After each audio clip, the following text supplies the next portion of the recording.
We're going to look at it.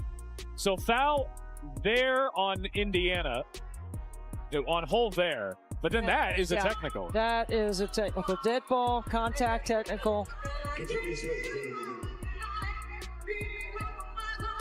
It's a little surprising to see so many of these happen in one game because... Oh, and I don't like the way Lexie Hull... Do you remember the last matchup between the Minnesota Lynx and the Indiana Fever? Was that the moment Lexie Hull finally got her revenge on Kayla McBride? In their previous meeting, McBride's elbow caught Hull in the face, leading to a penalty. But this time, Hull had the perfect response, delivering a standout performance in the Fever's commanding win over Minnesota, leaving fans stunned. This wasn't just a highlight-worthy play, it was personal redemption and a symbol of Indiana's resilience. Could this moment define the Fever's late-season surge and playoff push? Share your thoughts and show some love for Lexie in the comments below. Final score, Fever 83, Lynx 72. Indiana ends the regular season with an exclamation point. Fever have won 3 in a row as they enter the playoff. How does a team truly survive when nearly half its rotation is wiped out? The Indiana Fever had to learn the hard way. One by one, players were added to the injury report. Caitlin Clark sidelined with a groin injury. Sophie Cunningham out with an MCL tear. Sydney Colson lost to an ACL tear. Chloe BBY's knee gave out.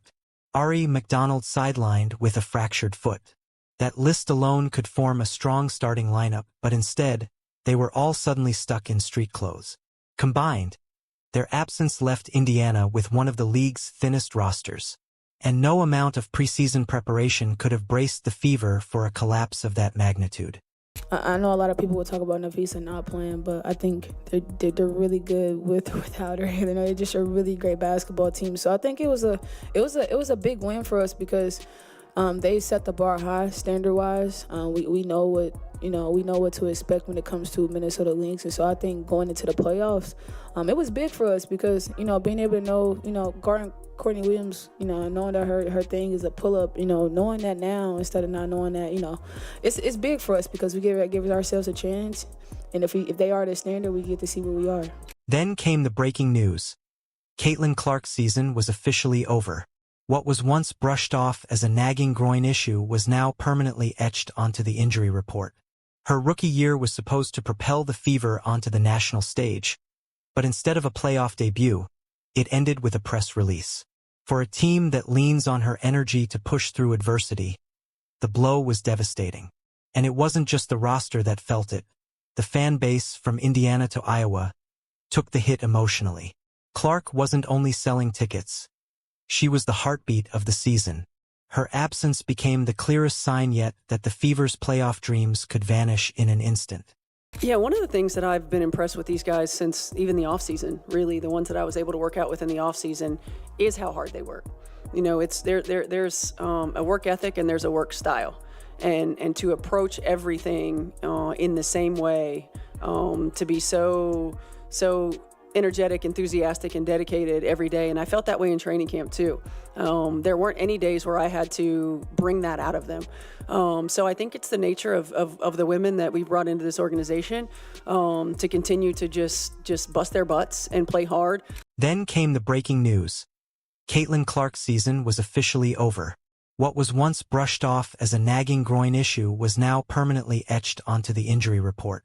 Her rookie year was supposed to propel the Fever onto the national stage, but instead of a playoff debut, it ended with a press release. For a team that leans on her energy to push through adversity, the blow was devastating. And it wasn't just the roster that felt it. The fan base from Indiana to Iowa took the hit emotionally. Clark wasn't only selling tickets. She was the heartbeat of the season. Her absence became the clearest sign yet that the Fever's playoff dreams could vanish in an instant. Kind of all the other things like offensive rebounding that she can do. Knocked away. Boston comes up with a steal. Here is Mitchell veering through the paint and lays it in. She's so quick, and especially when she gets out in the open floor, you'll see her coming down. The quick left to right crossover just gets by. thought she was sprinting. I didn't think she was lumbering. It was a lumber Stand up sprint. for the big girl. Mitchell like a blur. That's a Boston handled the other side of that responsibility. Averaging 15 points and over 8 rebounds across her last 10 games takes more than effort. It shows consistency. She became Indiana's anchor in a season plagued by injuries. Her presence on the glass, ability to extend possessions, and toughness against bigger forwards made her the team's safety net. No matter how chaotic the lineups got, Boston was the steady force in the middle. She even set a new franchise record for rebounds in a single season. And that stability was priceless. It kept the Fever's defense from completely unraveling. Only 8 teams have ever done that. 7 of them went on to win the title. As Boston gets free and lays it in. She will be on my first team. Boston in the paint, sneaks through 2 and lays it in. With everything that had gone wrong, making the playoffs should have been out of the question. Logically, the answer was no. But that's not where the story ended. Instead of folding, the Fever turned every setback into motivation. Bad calls, constant lineup shuffles, and mounting frustration all became fuel. Players who were originally signed just to fill roster spots started producing night after night. Emergency pickups were putting up double figures. Bench players stepped in and embraced bigger roles with pride. Fever done with the MVP, okay? Bow, bow, bow! Hell yeah. You already know what it is. Dubs in the shake, you already know what it is. You already know what it is. Let's go to the playoffs with some momentum, baby. The turning point was undeniable. What once looked like a season-crippling wave of injuries became the Fever's rallying cry. That shift in perspective changed not only how they played, but also how fans viewed them. By the time the Minnesota Lynx rolled in, the storyline wasn't about who was missing. It was about grit, resilience, and how that fight paved the way for one of the season's most meaningful wins.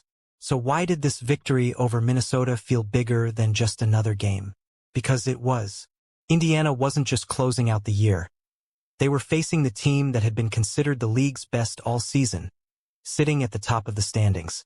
And this wasn't about pride alone, it was about survival in the playoff chase.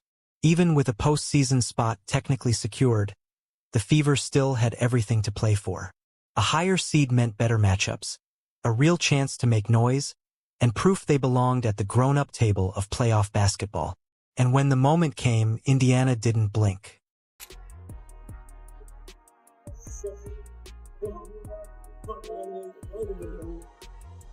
Before the playoffs start Sunday tonight, it's regular season game 44 of 44 for the Fever as they host the WNBA's best team in 2025, the Minnesota Lynx. The turning point was clear.